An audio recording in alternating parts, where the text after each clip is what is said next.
based upon my vantage point in the courtroom, I have a unique place where I'm able to see the jury, I'm able to see the witness, and I'm also able to see to the vestibule out here. And on yesterday, I just want to be clear that it's not only observed back here, but I have a unique place, and I observe a very large individual standing outside of that door, those two doors, staring at the witness during his testimony. I noticed a large individual too. There's plenty of large individuals. They're law enforcement, or we don't know, but I know it's law enforcement. Well, who is it? What's their name? I know it's Okay, well then we don't know it's law enforcement. But I have the same or better vantage. I have the same or better vantage than you do, and I certainly think that for reasons that we don't know, that law enforcement stand in that door for security posture, and that's the only reason that they're at that door. Well, I understand. I'm just putting on the record. Okay, well, when this is reviewed, and the court's going to look at what the court saw as well. So if you're thinking that there's intimidation or otherwise, I'm telling you, and I'm putting on the record for purposes of the record, that there are many law enforcement that sit in both doors of this courtroom for that reason and that reason only. And unless you can tell me who specifically was standing out there, as you say, and Ms. Shields said, looking at our witness, Mr. Copeland, then I don't see that. Okay? Thank you, sir. Thank you, Judge. All right. Briefly, Your Honor, since no one wants to go to lunch with me, I saw the same thing that Mr. Matthews saw yesterday, with the large individual. How did you see him? Your back's to the door. Are you questioning whether I saw him or not? I'm asking how you saw it. I pivoted around and saw him. Okay. All right. And because that we've seen people outside that door for 18 months, Your Honor.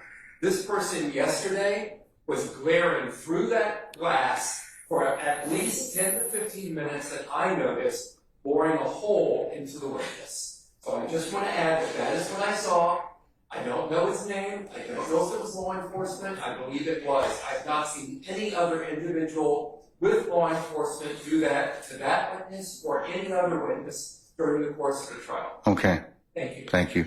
Your Honor, this, just so that the record is clear, could they give more detail, because there's no member of the state that fits that. Yeah, I don't need. He was no a idea gentleman what yesterday dressed in black or dark clothing. That's what I saw. Also, yes, Your Honor, and I don't know. We don't know who they're talking about, what they're talking about. Literally, no idea. So the idea, this insertion into the record of the insinuation that someone is intimidating anyone. I'll also ask Captain Kendall to ensure that only law enforcement are allowed back there in the vestibule, so that that if there's any issue with anybody looking in the courtroom, that is removed. So, all right. Thank you. All right. This is an easy one.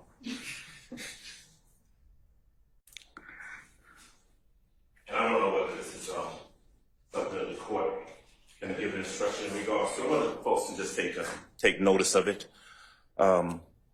We've had some discussions before about the configuration of the courtroom. There's a lot of folks in here. We've got jurors who are sitting right there on the front row who are closer than they would normally be to the parties in this case. I've noticed over the course of the last number of weeks and months, quite frankly, and I'd like the court to either remind the state, or maybe because it could be inadvertent, but maybe they can take note themselves of the fact that sometimes their facial expressions, their reactions, their statements to each other, their conversations to each other are done so close in the presence of the jury that it can't help but impact the jury. There was one time last week where Ms. Hilton was attempting to introduce a document, and there was some frustration because there's an objection, and Ms. Love reached over and says, and I could hear it from over there, just show them the original. Just show them the original. And you know, those type of conversations, and you know, when someone's upset with a ruling and roll their eyes or makes a facial expression or throws up their hands in front of the jury, 2 or 3 feet away from the jury, can't help but impact the jury. And so if the court needs to just remind the parties that that we've got a jury that can be impacted and they need to be a little bit more circumspect, they can do that. Or perhaps my colleagues across the aisle can take note of that themselves and act accordingly. All right, sir.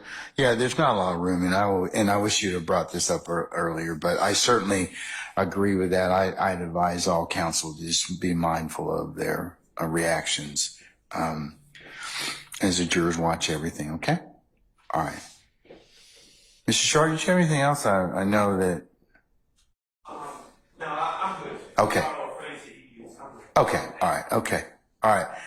Enjoy your lunch. We'll see y'all back about 1 o'clock, okay? All right.